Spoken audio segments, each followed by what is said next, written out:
Yo, what is going on guys? I am back for another season of Diablo 4, which includes of course the first expansion, the Vessel of Hatred. Today I'll be going over my take of one of the meta builds for the new class, the Spiritborn. It's basically a fancy Witch Doctor Xayah monk hybrid capable of connecting with the spirits to perform powerful abilities, such as feather throwing and poisoning stuff.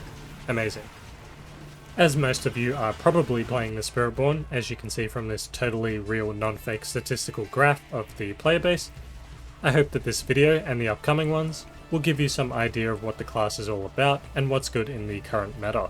So before we get to the build, if you like these kind of guides, please leave a like, subscribe, and hit that notification bell as it helps out the channel a lot.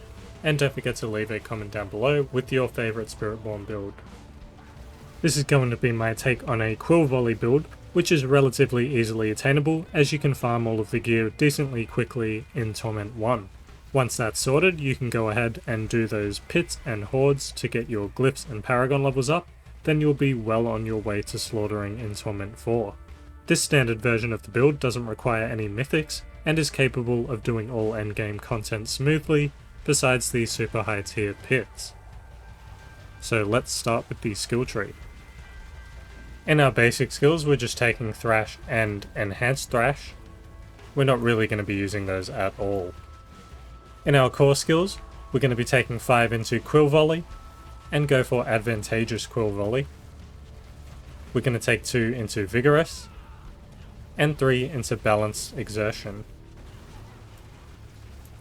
In our focus skills, we're going to be taking 1 into Soar, and then go for Measured Soar.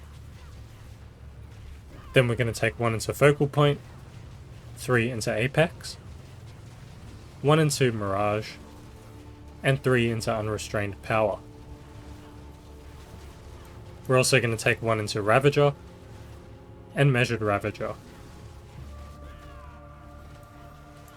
For our defensive skills, we're taking 1 into Endurance, and going for 3 into Perseverance. Then we're going to take 1 into Armored Hide, and go for Reinforced Armored Hide. Then we're taking 1 into Patient Guard, and 3 into Auspicious. We're also going to take 1 into Counter Attack, and Reinforced Counter Attack. In our potency skills, we're going to be taking 3 into Resilient, 3 into Brilliance, and 3 into Potent and Furnace. In our ultimate skills, we're taking 5 into the Hunter and the corresponding nodes. We're also going to take 3 into Resolution, Spiritual Attunement, and Supremacy. For our key passive, we're going to be taking Prodigy's Tempo. If you're having trouble with your resources and keeping thorns up before you get the Rod of Kepeleke, then you would use Vital Strikes instead of Prodigy's Tempo, and you would take a point out of Vigorous and put that into Bastion, as that will give you permanent Thorns uptime for your Revenge Glyph. But hopefully by the time you get your Revenge Glyph online, you will have a Rod of Kepeleke. Next up we have the Spirit Hall. We're going to be taking Gorilla as our primary spirit, so casting a Gorilla skill deals 100% Thorns to enemies you hit, and grants a barrier for 5% of max life, up to 30% for 3 seconds, and all your skills are now Gorilla skills. And for our secondary, we're going to be taking the Jaguar Spirit, so our maximum ferocity is increased by 1, and we gain 1 stack of ferocity whenever we kill an enemy or damage a boss. Not too much to say about that, let's move on to the Paragon board. So there's been a few changes to the Paragon board with this expansion. Now you can only use 5 glyphs on 5 boards, so it's more about the quality of the boards rather than the quantity of the boards and glyphs. We also have 328 points to spend in total, instead of the 225 we had previously. So what you're going to try to do with these points is try and get to the glyphs and the legendary nodes as fast as possible, and then when you're done doing that and collecting any nearby rare nodes, you would fill the boards out with your remaining points, meaning upgrading the specific things for each glyph. For example, the intelligence for fulminate to get that extra lightning damage. So starting with the first board, obviously we have fulminate, and that's going to give us lightning damage and a lightning damage multiplier. And also we deal 12% increased lightning damage to both healthy and injured enemies. That's also a multiplier. For our second board, we're going to go for the Vicious Shield board. So we do 1% multiplicative increased damage for each 3% of our maximum life we have as a barrier. And for our glyph, we're going to be going for the Spirit glyph. So that gives us damage to elites, multiplicative, as well as a lot of critical strike damage. Also, critical strikes increase the damage an enemy takes from us by 3% for 20 seconds, up to 15%. For our third board, we're going to go to the right, and we're going to grab the Convergence board, so we deal bonus damage equal to 20% of our 2 highest bonuses to damage types combined, up to 30% total. And for our glyph, we're going to be taking Talon, so that gives us Eagle skill damage and lightning damage. Also, our Eagle skills deal 15% increased critical strike damage. For our fourth board, we're going to be going for the Sapping board.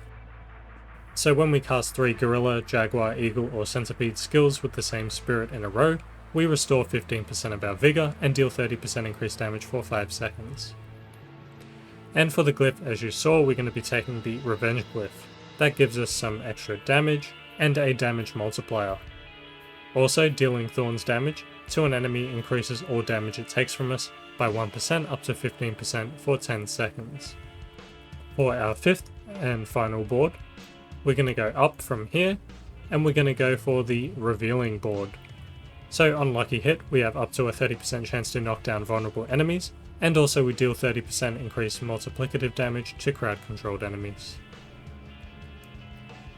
As for the glyph, we're going to be taking Colossal, and that's going to give us Gorilla skill damage as well as a damage multiplier to close enemies. Also, we deal 2% increased damage for each stack of Resolved we have. So pretty straightforward here. Make sure you check out the build planner in the description below. That's going to have all of this information, the Paragon board, the skill tree, the gear, and all of that stuff. So next up, let's get to the Mercenaries. For our hired Mercenary, we're going to be using Rahir. His main ability being Valiance. So when we will be damaged for at least 15% of our current life at one time, Rahir will come to our aid and negate the damage, knock down close enemies, and grant us Unstoppable, which is great, synergizes well with our Tibault's Will, and also allows us not to be one-shot, at least every 30 seconds. And we're going to go down the left side here, taking Shield Charge, Rahir's Guard, that gives a nice juicy armor boost. Then we're going to be taking Crater, so Rahir will strike the ground 3 times, and the final attack will stun enemies.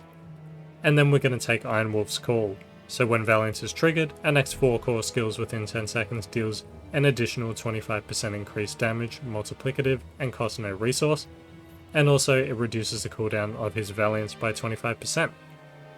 And for our Reinforcement Mercenary, we're going to be using Variana. The skill we're going to select is Earthbreaker. So Variana crushes the ground with her mace, leaving a tremor that deals massive physical damage over 3 seconds and knocks enemies down repeatedly, which is really good for us. Alternatively, you could use the Bloodthirst. So Variana enters Bloodthirst, gaining 30% attack speed, 200% movement speed, and Unstoppable, but she also grants you 10% attack speed for the same duration. I've experimented with both of them, and I think I like Earthbreaker a little bit more. And for the skill we link her skills to, we're going to be using Soar. So basically every time we use Soar, if her ability is off cooldown, she will cast it. Next up, we have the gear.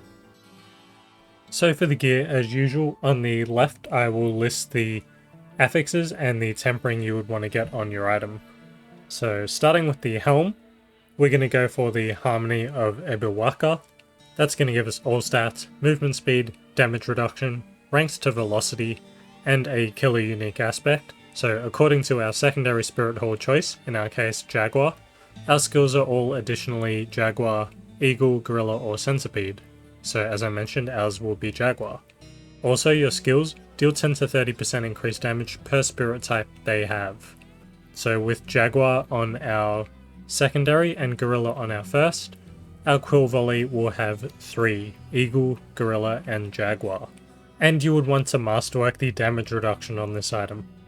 If you don't have access to the Harmony of Ebewaka, you would want a Helm with Armor, Resist All, and Max Life.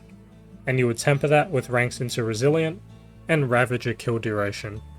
As for the aspect, you would go for the aspect of Interdiction, so you gain 1 to 15% chance to block per resolve stack. As for the masterworking, you would want to masterwork the armor. Next up we have the chest piece, which is using a normal chest piece. It's going to have max life, armor, and defensive skills or resist all. You would want to temper that with ranks into resilient or max resolve, and vortex size. As for the aspect, you're going to be using duelists, so maximum ferocity is increased by 1 to 5. As for the masterworking, we're going to try and masterwork the armor twice, and the defensive skills / resist all once. Next up we have the gloves. We're going to be using some normal gloves with ranks into Quill Volley or core skills, attack speed, and armor or dexterity. And we're going to temper that with basic damage and vortex size. For the aspect, we're going to be using the aspect of the Moonrise, so damaging an enemy with a basic skill grants you 4% attack speed for 10 seconds, stacking up to 5 times. Reaching max stacks, you enter a Blood Rage, gaining 40 to 100% basic skill damage, and 15% movement for 10 seconds. As for the masterworking, we're going to try and masterwork the Quill Volley / core skill ranks, whichever one you roll. Next up we have the legs. We're going to be going for Tibault's Will here. That's going to give us all stats, max life, max resource, and damage reduction whilst unstoppable. Also, we deal 10 to 20% increased damage while unstoppable and for 5 seconds after, and when we become unstoppable gain 50 primary resource. And as for the masterworking, we're going to try and masterwork that maximum resource. If you don't have access to Tibault's Will, you would use some normal pants with basic skills, max life, and armor. And you would temper that with resilient and vortex size. As for the masterworking, you would want to masterwork the basic skills. For the aspect, you're going to be using the aspect of the Binding Morass. So close enemies or those you deal indirect damage to are slowed by 30 to 70% for 3 seconds, and you deal 20% increased damage to slowed enemies. Next up, we have the boots. We're going to be using Rakanoth's Wake. That gives us attacks reduce evades cooldown by 1.5 seconds. Also gives us movement speed, non-physical damage, resist all, and cooldown reduction. As for the unique aspect, whenever we cast a skill with a cooldown, we explode, dealing fire damage. And as for the masterworking here, you would want to masterwork the resistance to all elements. If you don't have access to Rakanoth's Wake, an alternative is Yen's Blessing. This gives us max evade charges, all stats, movement speed, resist all, and resource generation, but also casting a skill has a 40 to 60% chance to cast a non-mobility, non-ultimate skill that is currently on cooldown, and that can occur once every 8 seconds. Just like the previous boots, you're going to try and masterwork the resistance to all elements. If you don't have either of these boots, you would use some normal boots with movement speed, max life, and resist all, and temper that with movement speed and vortex size. As for the masterworking, you would masterwork the resist all. And for the aspect, you would want to move duelists from your chest piece to the boots, and on the chest piece you would put the aspect of layered wards, so your block damage reduction is increased by 10 to 30% while you have a barrier. Next up we have the weapon. This is basically mandatory.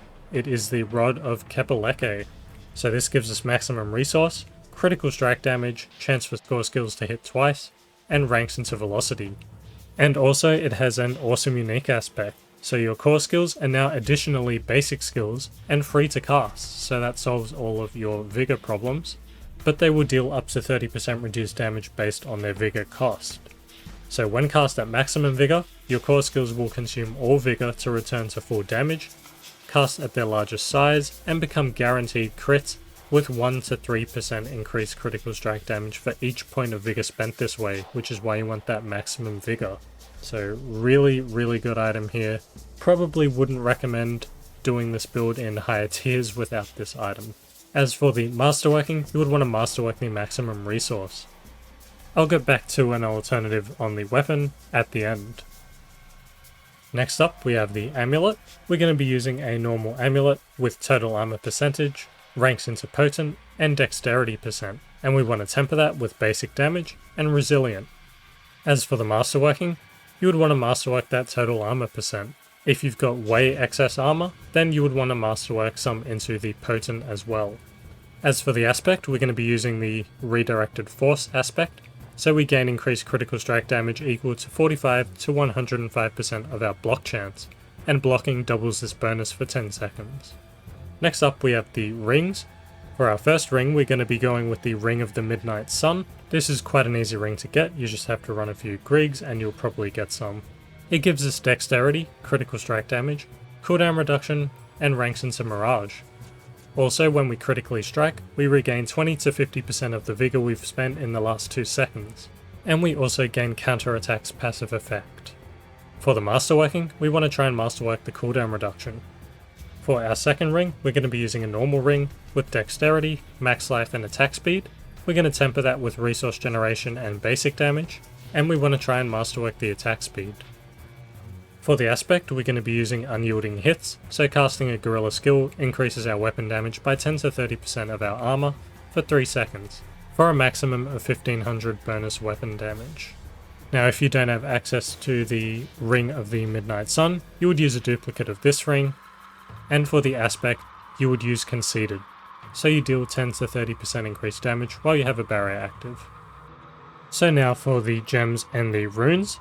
For the gems, we're going to be using the green gems, the emeralds, in 2 of our 3 armor pieces. And in the jewellery, we're going to be using diamonds. Unless your resist all is way overcapped, and you need some armor, then you would swap to a skull. As for the rune words, for our chest piece, we're going to be using our Pock and Quay. So Pock will gain us 5 offering when we spend 5% of our maximum resource. So it's basically 1-to-1 offering. And Quay will invoke the Druid's Earthen Bulwark, granting ourselves a barrier when we reach 300 offering.